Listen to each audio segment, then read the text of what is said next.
राहुल गांधी, जो कि वर्तमान में एक एक्स मेंबर ऑफ पार्लियामेंट हो गए हैं, डिस्ट्रिक्ट वायनाड, स्टेट केरला से, फरवरी 2023 में इन्हें एक क्रिमिनल डिफेमेशन यानी कि मानहानि के केस में दोषी पाया गया है एक सूरत कोर्ट में। और इसी के बाद अगले ही दिन इनकी पार्लियामेंट मेंबरशिप यानी कि संसदीय सदस्यता भी रद्द हो गई है।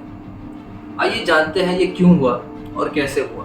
तो बात है 13 अप्रैल 2019 की। कर्नाटका में लोकसभा इलेक्शंस के दौरान स्पीच देते हुए इन्होंने नीरव मोदी, ललित मोदी और पीएम मोदी को चोर बताया और एक सवाल भी पूछा, इन सारे चोरों के नाम में मोदी मोदी क्यों है। आप इस वीडियो क्लिप को देखिए, फिर आगे बात करते हैं। और फिर आपको पता लगता है कि आप ही का पैसा नीरव मोदी उठा के भाग गया। 35,000 करोड़ रुपए आपके जेब से निकालकर उसकी जेब में। मेहुल चोकसी, ललित मोदी। अच्छा, एक छोटा सा सवाल, इन सब के नाम, इन सब चोरों के नाम मोदी मोदी मोदी कैसे हैं? नीरव मोदी, ललित मोदी, नरेंद्र मोदी, और अभी थोड़ा ढूंढेंगे तो और बहुत सारे मोदी। आमतौर पर मानहानि का केस पीड़िता या फिर पीड़ित करता है, लेकिन यहाँ पे ऐसा नहीं हुआ। एक गुजरात बीजेपी एमएलए पूर्णेश मोदी राहुल गांधी के खिलाफ मानहानि का केस करते हैं सूरत के कोर्ट में, ये कहते हुए कि इन्होंने मोदी कम्युनिटी यानी कि मोदी समुदाय को डिफेम किया है। एक बार इस घटना का बैकग्राउंड बताना भी ज़रूरी है, क्योंकि ये घटना 2019 लोकसभा इलेक्शन के दौरान की है। जैसे ही 2019 का रिजल्ट आता है और मोदी जी एक बार फिर से प्रधानमंत्री बनते हैं, तो ये केस उस समय के लिए थोड़ा बैकस्टेज पर चला जाता है। लेकिन सूरत कोर्ट का प्रोसीजर अभी भी कंटिन्यू रहता है, जारी रहता है।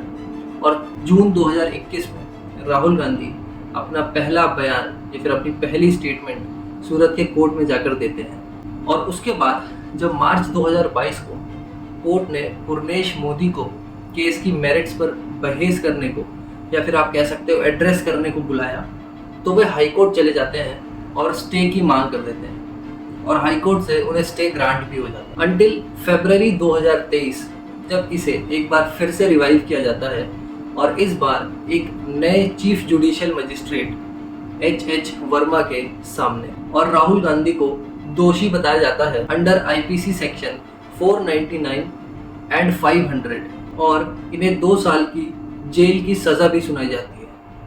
हालांकि इसके बाद इन्हें बेल मिल जाती है और 30 दिन का समय भी मिलता है कि अगर वो चाहें तो हायर कोर्ट में इसके खिलाफ अपील करें।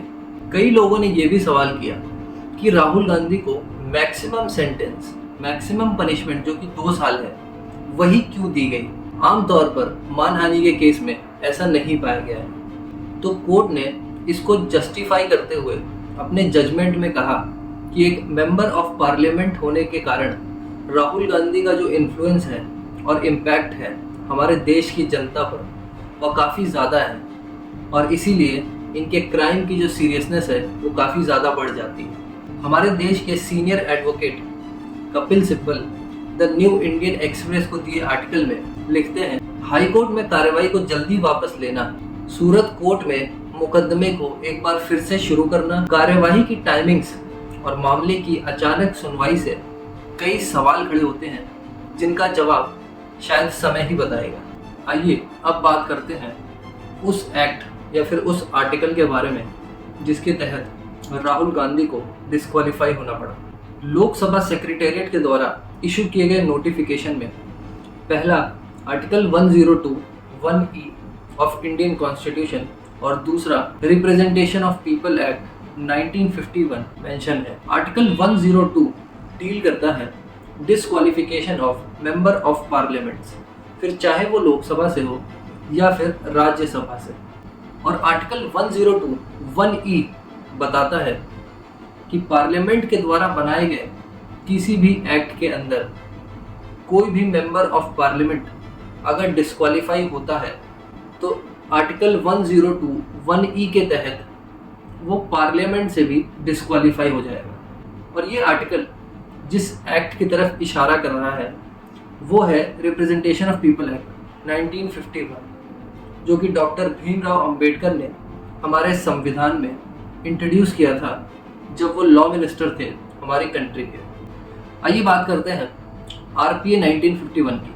सेक्शन 8 सब सेक्शन 3 इस एक्ट का कहता है कि कोई भी मेंबर ऑफ पार्लियामेंट जिसे मिनिमम 2 साल की सज़ा होती है, वो डेट ऑफ कन्विक्शन से, यानी कि जिस दिन वो दोषी पाया गया है उसी डेट से डिस्क्वालिफाइड माना जाएगा और जेल में सज़ा काटने के बाद भी 6 साल और डिस्क्वालिफाइड ही रहेगा। तो इसीलिए अगर ये रूलिंग ओवरटर्न नहीं होती है तो राहुल गांधी 2024 क्या 2029 के इलेक्शन में भी हिस्सा नहीं ले पाएंगे। मैं आपको ये बताना चाहूँगा कि अगर राहुल गांधी 2013 से पहले कॉन्विक्ट होते, दोषी पाए गए होते, तो according to section 8(4) of RPA इन्हें 3 महीने का समय मिलता डिस्क्वालिफिकेशन से पहले। लेकिन अब ऐसा नहीं है, क्योंकि सुप्रीम कोर्ट ने जुलाई 2013 में एक लैंडमार्क जजमेंट देते हुए lily Thomas versus union of India के केस में section 8 sub section 4 of RPA को अनकॉन्स्टिट्यूशनल यानी असंवैधानिक घोषित कर दिया था।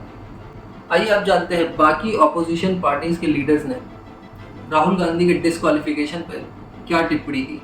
समाजवादी पार्टी के कई सदस्यों की सदस्यता इन्होंने बीजेपी के लोगों ने ली है। आज कांग्रेस के पार्टी के सबसे बड़े नेता की सदस्यता गई है। और अगर हम इसी तरह देखेंगे, अगर ऐसे मुकदमे देखेंगे तो बीजेपी वालों की तो कईयों की सदस्यता नहीं बचेगी। जो भाषा या जिस तरह के उनके स्टेटमेंट्स हैं, अगर उन पर सच्ची कार्रवाई हो जाए तो बहुत सारे भारतीय जनता पार्टी के सदस्यों की भी सदस्यता चली जाएगी। राहुल गांधी की सदस्यता समाप्त कर दी इन लोगों ने। डरते हो यार, तुम लोग तो बहुत डरपोक निकले। भारत के इतिहास में सबसे भ्रष्ट प्रधानमंत्री अगर कोई हुआ है, सबसे भ्रष्ट प्रधानमंत्री अगर कोई हुआ है, भारत के इतिहास में सबसे भ्रष्ट, भारत के इतिहास में सबसे कम पढ़ा लिखा प्रधानमंत्री अगर हुआ। यहाँ पर मैं खास करके बात करना चाहूँगा रेणुका चौधरी के ट्वीट के बारे में। उन्होंने ट्वीट करते हुए कहा कि मैं पीएम मोदी के खिलाफ मानहानि का केस करूंगी, क्योंकि उन्होंने मुझे रामायण की शूर्पणखा से कंपेयर किया था। लेकिन यहाँ पर भी एक ट्विस्ट है। हमारा संविधान आर्टिकल 105 के तहत किसी भी मेंबर ऑफ पार्लियामेंट को एब्सोल्यूट फ्रीडम ऑफ स्पीच देता है पार्लियामेंट के अंदर। इसका मतलब है किसी भी सांसद के द्वारा कही गई किसी भी बात या किसी को भी दिया गया वोट के संबंध में वो सांसद अदालत में किसी भी कार्यवाही में उत्तरदायी नहीं है। आइए एक शब्द डीक्रिमिनलाइज का मतलब समझते हैं। वो अपराध जो कि पहले क्रिमिनल और सिविल दोनों कैटेगरी में हुआ करता था, लेकिन अब सिर्फ सिविल कैटेगरी में आता है, ना कि क्रिमिनल कैटेगरी में, उस अपराध को डीक्रिमिनलाइज्ड ऑफेंस कहा जाता है। अब सवाल उठता है कि क्या डिफेमेशन को यानी कि मानहानि को डीक्रिमिनलाइज करना चाहिए या नहीं। डिफेमेशन को डीक्रिमिनलाइज करने की डिबेट एक ऑनगोइंग डिबेट है और काफ़ी समय से होती चली आ रही है। लेकिन अभी हमारे देश में डिफेमेशन दोनों कैटेगरी में आता है, सिविल भी और क्रिमिनल भी। इंटरनेशनल स्टैंडर्ड्स के हिसाब से तो इसे डीक्रिमिनलाइज कर देना चाहिए, लेकिन यूनेस्को का डेटा बताता है 80% कंट्रीज पूरी दुनिया में आज भी इसे क्रिमिनलाइज करती हैं, जो कि फ्रीडम ऑफ एक्सप्रेशन के लिए एक थ्रेट है। अब इंडिया की बात करते हैं। Honourable supreme court of India ने कई बार इस विषय पर डायरेक्शंस दिए हैं। जैसे सुब्रमण्यम स्वामी वर्सेस यूनियन ऑफ इंडिया के केस में सुप्रीम कोर्ट ने सेक्शन 499 एंड सेक्शन 500 जो कि क्रिमिनल डिफेमेशन बताता है, इसे कॉन्स्टिट्यूशनली वैलिड बताया। लेकिन 28 जुलाई 2016 को ये भी डायरेक्शन दिया कि डिफेमेशन को यानी कि मानहानि को एक पॉलिटिकल वेपन यानी कि राजनीतिक हथियार की तरह इस्तेमाल नहीं करना चाहिए। अब बात करते हैं लेटेस्ट अपडेट्स के बारे में। 13 अप्रैल को राहुल गांधी की हियरिंग थी सूरत के सेशन कोर्ट में, जहां पर उनके एडवोकेट आर्ग्यू करते हैं कि ये ट्रायल फेयर नहीं था और मैक्सिमम पनिशमेंट की भी कोई ज़रूरत नहीं थी। कोर्ट ने दोनों साइड के आर्ग्यूमेंट को सुन लिया है या फिर रिजर्व कर लिया है और 20 अप्रैल को कोर्ट अपना फैसला सुनाएगा।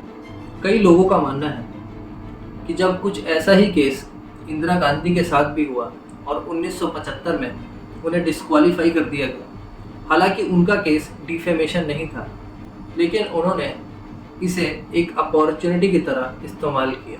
क्या राहुल गांधी भी ऐसा कर पाएंगे? आपको क्या लगता है? मुझे कमेंट सेक्शन में ज़रूर बताइएगा। धन्यवाद।